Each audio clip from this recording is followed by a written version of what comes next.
మరోవైపు అనంతపురంలో వైఎస్ఆర్సీపీ నేత అనంత వెంకటరామరెడ్డి మాట్లాడుతున్నారు. లైవ్ లో చూద్దాం.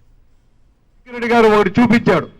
స్వాతంత్రం వచ్చి ఇన్ని సంవత్సరాలైనా కూడా రాజశేఖర రెడ్డి గారు ముఖ్యమంత్రి అయిన తర్వాత ఒక మాట ఏదైనా కానీ ఇస్తే ఆ మాట అనేది కూడా నెరవేర్చాలి, ఇవ్వాలి, కట్టుబడి ఉండాలని చెప్పేసి చెప్పిస్తే ఆ బాటలో నడుస్తూ కూడా జగన్మోహన్ రెడ్డి గారు సాధ్యం కాదు అని చెప్పి అనుకునేటువంటి కూడా సాధ్యం అయ్యేటట్లు కూడా చేయడం కూడా జరిగింది.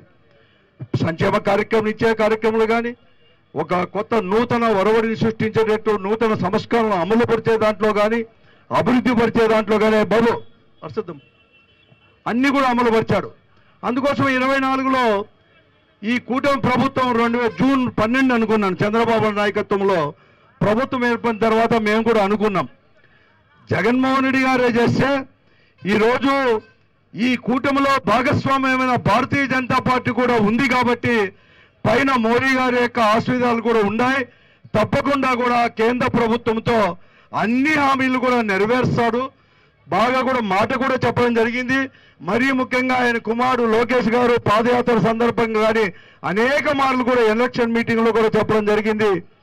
ఏదైనా కానీ ఒక హామీ కన్నా అమలు పరచకపోతే కాలం పట్టుకోండి అని కూడా చెప్పడం జరిగింది. అందుకోసమే తప్పకుండా కూడా అమలు పరుస్తామని చెప్పేసి మేమంతా కూడా అనుకున్నాం.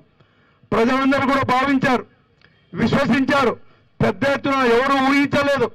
ఈరోజు పెద్ద ఎత్తున అందరూ ఏమనుకున్నారంటే సంక్షేమ కార్యక్రమంలో జగన్మోహన్ రెడ్డి గారు ఇన్ని ఇచ్చారు, తప్పకుండా కూడా అతనే గెలుస్తాడు, మళ్ళీ కూడా అందరూ గెలుస్తామనుకున్నాం. కానీ అంతకంటే ఎక్కువ ఇస్తామని చెప్పారు కాబట్టి చంద్రబాబు నాయుడు గారు ఇస్తారని చెప్పి ప్రజలు నమ్మారు, ఓట్లు వేశారు. 163 సీట్లు అనుకున్నాను, 11 సీట్లే. 40% ఓట్లు మన అందరు కూడా పోలైన ఓట్లు వైఎస్ఆర్ కాంగ్రెస్ పార్టీకి వచ్చినా ఆ 3 పార్టీలు కలిపి కూడా దాదాపు కూడా 12% కూడా ఓట్లు కూడా ఎక్కువ కూడా ఇవ్వడం జరిగింది. అందుకోసం మొదటి సంతకం పెట్టారు ఆయన. వెంటనే కూడా డిఎస్సి అనేది కూడా వచ్చేసి అందరికీ 16,300 ఉద్యోగాలు అనుకున్నాం, ఇస్తామని చెప్పి కూడా చెప్పడం జరిగింది. ఏడాది గడిచిపోయింది ఆయన సంతకానికి కూడా. కానీ ఇంతవరకు కూడా అతి గతి లేదు. ఇంతవరకు కూడా ఇంకా పరీక్షల్లోనో అవనో ఇవనో అని చెప్పి జరుగుతూనే ఉన్నాయి, కానీ ఎప్పుడు జరుగుతాయో కూడా తెలీదు.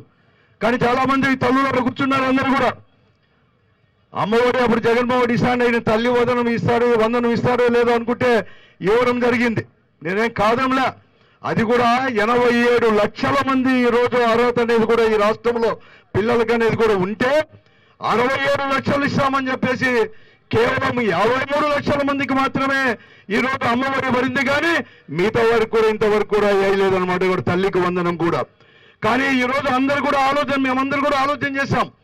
ఈరోజు నిజంగా కూడా సంవత్సరంలో అతనికి ఇవ్వాలని చెప్పి లేదు, మాయ మాటలు చెప్పి గల్లాపెట్ట ఖాళీగా ఉందని, అంటే ఖజానా ఖాళీగా ఉంది ఇవ్వలేనని, అది కూడా జగన్మోహన్ రెడ్డి గారి పైన వేస్తా ఉంటే ఆ రోజు జగన్ గారు ఒక పిలిపిచ్చాడు. ఈ రోజు రాష్ట్ర ప్రజలకు వైఎస్ఆర్ కాంగ్రెస్ పార్టీ ఆధ్వర్యంలో నిరసన చెప్పండి, రైతులని తల్లికి వందనం ఇవ్వాలని చెప్పేసి, ఫీజు రియంబర్స్మెంట్ ఇవ్వాలని చెప్పేసి బేంబేలు పడిపోయారు.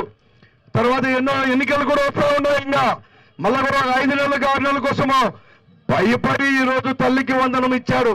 అంటే